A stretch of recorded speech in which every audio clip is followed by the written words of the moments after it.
മരുന്നുകൾ കൊടുത്ത ശേഷം കുട്ടികളിൽ വിട്ടുമാറാതെ വിരശല്യങ്ങൾ കാണാറുണ്ട്.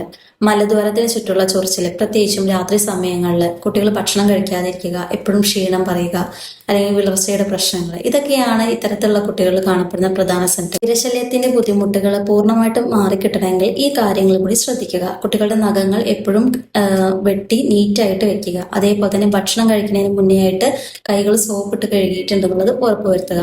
അതേപോലെ തന്നെ കുട്ടികൾ കിടക്കുന്ന ബെഡ്ഷീറ്റ് ആണെങ്കിലും ഒരു അണ്ടർ ഗാർമെന്റ്സ് ആണെങ്കിലും ഇടയ്ക്ക് ചൂടുവെള്ളത്തിലിട്ട് വാഷ് ചെയ്ത് ഉപയോഗിക്കുക. അതേപോലെ തന്നെ അവർക്ക് കൊടുക്കുന്ന ഫ്രൂട്ട്സ് ആയാലും വെജിറ്റബിൾസ് ആയാലും എപ്പോഴും വാഷ് ചെയ്ത ശേഷം മാത്രം ഉപയോഗിക്കുക. അതേപോലെ തന്നെ അമിതമായിട്ട് കുട്ടികൾക്ക് ചോക്ലേറ്റ്, ബേക്കറി ഐറ്റംസ് ഇതൊക്കെ കൊടുക്കുന്നത് പരമാവധി ഒഴിവാക്കുക.